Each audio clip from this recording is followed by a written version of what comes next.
Participação do nosso auditório virtual. Vamos ver. Eu não vi a pergunta. Ah, agora apareceu. O que é adenoide, Igor? Doutora Ana, a gente recebeu milhares de perguntas como essa aqui. Muita gente falando nessa tal de adenoide. O que é adenoide? Tem aí? Vamos ver onde que está a adenoide? Vamos ver então. Tá? Aí eu já mostro o que é essa adenoide, né? Que todo mundo acha que está grande. Olha, aqui a gente tem o nariz, tá vendo? Ó, a adenoide é como se fosse uma esponjinha que a gente tem aqui, que a gente chama de carne esponjosa, tá certo? Então é essa região aqui, ó, tá? O que acontece? É como se fosse uma amígdala, é a mesma consistência das amígdalas que a gente tem na garganta, tá? Todo mundo tem adenoide. Todo mundo tem adenoide. Essa é uma adenoide do tamanho normal. Quer dizer que quando as pessoas falam assim, eu tenho adenoide, é a mesma coisa que falar eu tenho tiroide. Não significa que tem um problema. Não, eu tenho amígdala e eu tenho adenoide. Tá. Todo mundo tem. Agora, tem gente que tem adenoide grande, igualzinho uma amígdala. A amígdala aqui na garganta, né? Pode ter amígdala normal e às vezes a gente olha na garganta de uma criança, por exemplo, você vê aquele... Tá inflamado, por exemplo. Tá grandona. A mesma coisa pode acontecer. Vamos ver então o que acontece com a adenoide quando ela começa a crescer aqui. Como é que ela fica? O que acontece? Às vezes, olha, quando ela é bombardeada com muito pó, muita poeira, muito bicho, tudo, ó, ela vai aumentando, aumentando, aumentando de tamanho, tá vendo? Quando a adenoide está muito grande desse jeito, olha o que acontece. O ar que tem que entrar e fazer tudo aquilo, como o Nilvano falou, vai aquelas partículas, depois vai para a garganta, a gente engole, o ar que tem que ser filtrado, que tem que ser aquecido, com essa adenoide grande, ele não passa, entendeu? Então a gente tem sempre a sensação de, ó, não conseguir respirar pelo nariz. O que todo mundo faz quando não respira pelo nariz? Respira pela boca. E aí vem todos aqueles outros problemas. Todos aqueles outros problemas. Dá o desvio de septo, depois entra bicho, o ar não entra aquecido, não entra filtrado. E aí vai atrapalhar a garganta, atrapalha tudo aqui. Então, quem tem adenoide grande tem tendência a respirar pela boca. É isso que é ruim. A gente tem uma pergunta na internet sobre esse assunto. É verdade que na fase adulta a adenoide atrofia? É a Adriana de Aracaju, em Sergipe. Fernando, é verdade? Pois é, vamos saber disso aqui na prática, né, doutor? Vamos mostrar? Nós estamos aqui com duas partes, né, como a gente já falou, duas cavidades, uma saudável e outra não saudável. Estou aqui com o Valmor, com o DA. Vamos mostrar desse lado aqui, por favor, Valmor? Essa parte está tranquila, né, doutor? Aqui não tem problema. Você veja que aqui você tem a cavidade nasal bem permeável. Tudo tranquilinho. Isso acontece no adulto, porque geralmente ela vai diminuindo de tamanho. Na criança, o que acontece? Veja como vai ficando mais estreito. Aqui você tem as adenoides, isso acaba estreitando, que é uma amígdala, como a Ana falou, e acaba estreitando demais a cavidade nasal. Então isso dá uma obstrução, é chamado o respirador bucal. A criança passa respirador bucal e acaba dando todas aquelas deformidades que já foram comentadas. Então imagine essa carne fechando, essa amígdala fechando toda a cavidade nasal. Obstruindo tudo e a criança vai passar o quê? Ter uma noite terrível, ela vai ter complicações no ouvido, ela vai ter complicações na formação da face, todas as complicações decorrentes da respiração atrapalha bucal. também para sentir cheiro quando a adenoide está assim grandona? Olha, claro, porque o fluxo de ar diminui e como o bulbo olfatório, né, ele é responsável por isso, você passa então, quando o ar não consegue passar bem pelo nariz, claro que também perde boa parte do olfato. Agora, quando a criança tem adenoide, ela não opera, vai crescendo, vira adulto, o que acontece com essa parte do nariz, com essas carninhas que a gente tem aqui? Eu acho que é uma tortura fechar o nariz e ficar sem respirar. Imagine que a criança, né, não por vontade própria, passe uma boa parte da vida com o nariz entupido. Então, se o tamanho dessa adenoide, tá, ela está muito grande, ela obstrui o nariz, ela precisa ser operada. E procurar, no caso, o otorrinolaringologista que faz isso. Então, retirar a adenoide, ele passa a respirar bem. A diferença de uma criança... É uma cirurgia que está disponível pelo Sistema Único de Saúde? Claro, claro. Nossa especialidade, uma especialidade que está em todo o país, né? Nós temos condição de fazer isso em vários serviços do país. É muito bem servida de otorrinolaringologista. E a cirurgia é simples? A cirurgia, diria simples. Não. A cirurgia é uma cirurgia, claro, que merece treinamento, merece formação. E é uma cirurgia que é feita, só tem alta a partir de 24 horas, geralmente.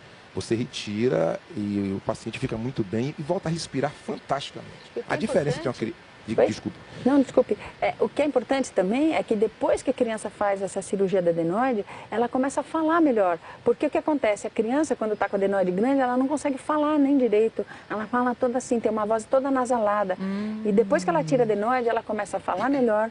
ela consegue dormir melhor, portanto, ela tem mais atividade durante o dia, ela vai ganhar mais peso, vai comer melhor, ou seja, exatamente isso que o Nilvano está colocando. Depois que a gente tira adenoide, você tira um problema da criança. Muda a vida. Muda a vida. Claro que a cirurgia tem que ser indicada por um médico e tem um momento certo de indicar, tá? Agora, doutor Nilvano, a pergunta do nosso internauta lá, a adenoide diminui com o tempo ou não?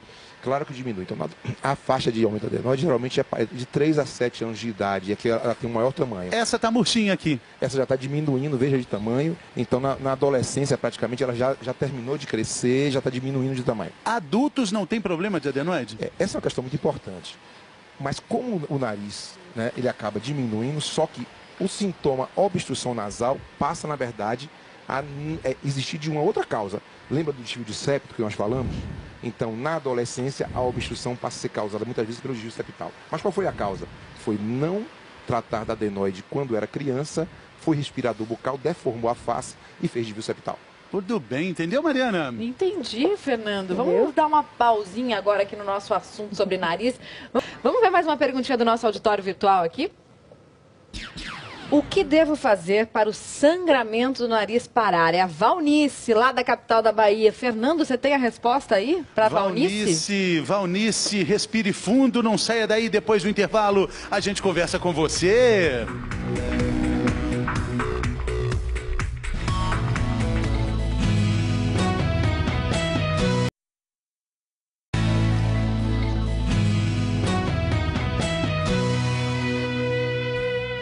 Bem-vindo de volta ao Bem-Estar, que hoje está falando sobre nariz. A gente tem esse nariz gigante aqui de 15 metros nesse corredor técnico da TV Globo. A gente está aqui no fundo do nariz, porque a gente vai falar agora sobre sangramento, né, doutor?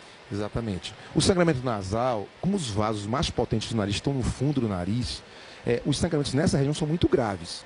Só que os vasos vão diminuindo de tamanho até a frente do nariz. Então vamos mostrar aqui que a gente tem vasos de calibre maior nesta parte posterior do nariz, no fundo do nosso nariz. Exatamente. E quando a gente vai andando um pouquinho mais para frente, o DA está andando aqui com a gente, todos esses vasos vão ficando mais estreitinhos, mais fininhos. Mais fininhos. Bom, o que é que significa isso? É que em casa, por exemplo, você pode tratar esse sangramento colocando um algodão, não é? Então, facilmente você pode tratar o sangramento nasal em casa, um pequeno sangramento. Agora, esse que vem aqui da parte mais de fora do nariz. Exatamente, da parte mais anterior. Lá no fundo, não. Lá no fundo tem que ser um profissional que seja habilitado a trabalhar isso. Tem que ser cirurgia, muitas vezes. Quer dizer que se o nosso nariz sangrar um pouquinho, a gente pode tratar em casa. Claro. Se sangrar muito, a gente tem que correr para o médico. E esse que representa a grande maioria dos sangramentos. Então, 90% dos sangramentos são nessa região, ainda bem. Então, lá no fundo, não. Sangramentos graves precisam ser tratados com um profissional, com um otorrino, no caso, que irá fazer uma cirurgia para isso. Agora, 90% então dos sangramentos são esses sangramentos mais simples de serem resolvidos. Exato, podemos tratar em casa muitas vezes. Doutora Ana, como é que trata isso aí em casa? Você está aqui fora também agora? Agora todo mundo está gostando do nariz, né, doutora Ana? Mariana está passeando o nariz, doutora Ana está aqui esperando o espirro. E aí, muito comum, doutora Ana, nas crianças, nos adolescentes, quando o tempo fica seco, sangra o nariz. Comum, isso é super comum, criança, é muito comum. O que fazer quando o nariz está sangrando? Esse sangramento que a gente falou, que é dessa parte mais de fora do nariz. Então, olha como é fácil. Pega um algodão, tá? Faz assim um rolinho com esse algodão, tá? Ok? Fez um rolinho com o algodão. Esse algodão, se você tiver sorinho fisiológico, você pode molhar. Se não tiver sorinho fisiológico, pode ser o algodão seco e coloca dentro do nariz. Dentro do nariz que está sangrando. Para adultos e crianças. Para adultos e crianças. Então é fácil. Rolinho de algodão, ou seco, ou molhadinho com sorinho fisiológico, coloca dentro. E a cabeça para cima? Cabeça assim. Não deixa a criança deitada, deixa a criança sentada, o adulto também, sentado ou em pé, tá? Cabecinha assim para cima. E pode, se quiser, também tiver um gelinho. Temos um gelinho aqui, Henrique, por favor. Tem um gelinho aqui, aí coloca o gelo. Pega o gelinho, né? Envolve num paninho, uma toalha, para não machucar a pele, porque o gelo machuca. E aí a gente pode colocar ou aqui assim no nariz, ou aqui na testa também. Com o algodão e o gelo? Com o algodão dentro do nariz e o gelo por fora do nariz. Isso ajuda bastante. E geralmente, esses sangramentos da parte mais de fora do nariz, para tudo. Doutor, nosso tempo está acabando e eu gostaria que o senhor desse um recado final, dica fundamental sobre o nariz para a gente respirar melhor. Não deixem de lado a questão estética, simplesmente. procurem ver o nariz por dentro, como ele funciona. E já que nós passamos por vários pontos aqui, lembrem, o nariz precisa funcionar bem, porque ele é o filtro, é o aquecedor da nossa via respiratória. Imagine, todo o ar que chega ao pulmão limpo, ele passou pelo nariz e ele foi o filtro. Então vamos cuidar do nariz por dentro também. Claro que a parte estética é muito importante, porém vamos cuidar bem dele porque dependemos dele para a nossa vida. Muito bom, doutor Nilvano, Mariana, doutora Ana, muito obrigado pela companhia de vocês, muito obrigado pela sua companhia. Respire fundo. Tem o chat hoje também, conversas mais avançadas, g1.com.br, vamos falar sobre rinite, outros problemas, né, Mari? Tá bom, muito obrigado. Amanhã que dia? Nossa senhora, nem vou falar. Respire fundo para entender que dia é amanhã. Sexta-feira, né, doutora? Sexta-feira! Respire pelo nariz, se cuide, espalhe as dicas do bem-estar por aí, a gente se vê. Tchau!